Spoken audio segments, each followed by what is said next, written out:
আসসালামু আলাইকুম everyone, welcome back to my channel. আজকে আমি তৈরি করে দেখাবো মাছের কাবাবের রেসিপি, আর এটা ওয়েট লসে অনেক বেশি হেল্প করবে। তো একদম তেল ছাড়া এই কাবাবটা কিভাবে বানাতে হয় তো চলুন দেখিনি।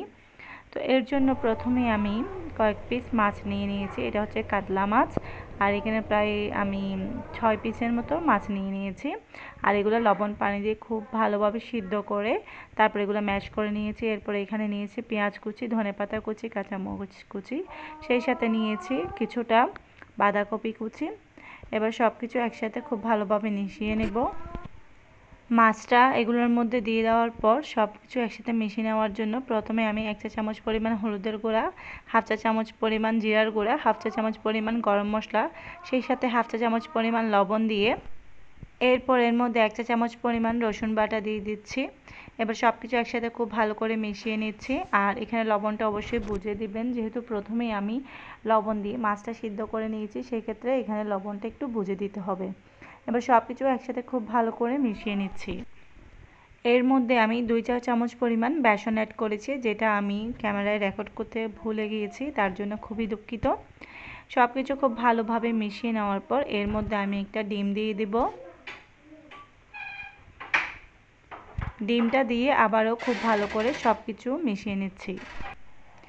মেশানো হয়ে গেছে। এবার আমি এটা কাবাবের শেপে খুব ভালো করে মিশিয়ে নিচ্ছি। যেহেতু আমি এটা ওয়েটলেসের জন্য বানাচ্ছি, সেহেতু এখানে আমি কোনো প্রকার তেল ব্যবহার করছি না, হাতের তালুতেও না। একদম তেল ছাড়া এই কাবাবটা বানাবো আজকে। তো সব কিছু আমি কাবাবের শেপে করে নিচ্ছি।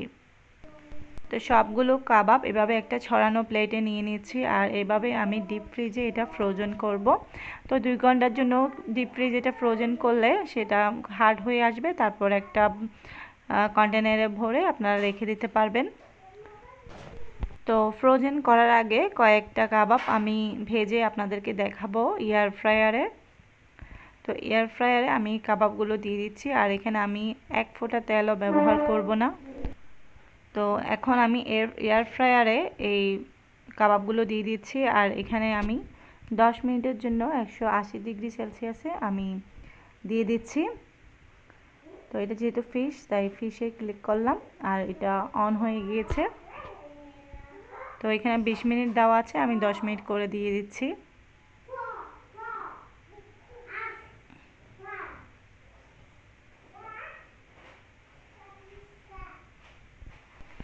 তো 10 মিনিট পর এয়ার ফ্রায়ারটা নিজে থেকেই বন্ধ হয়ে গিয়েছে। এবার এটা আমি ওপেন করে দেখছি। তো দেখতেই পাচ্ছেন খুব সহজে কিন্তু রেসিপিটা হয়ে গিয়েছে। তো আপনারা চাইলে খুব সহজে এইভাবে তেল ছাড়া মাছের কাবাব বানিয়ে নিতে পারেন। সবাই ভালো থাকবেন, আমার জন্য দোয়া করবেন। আল্লাহ হাফেজ।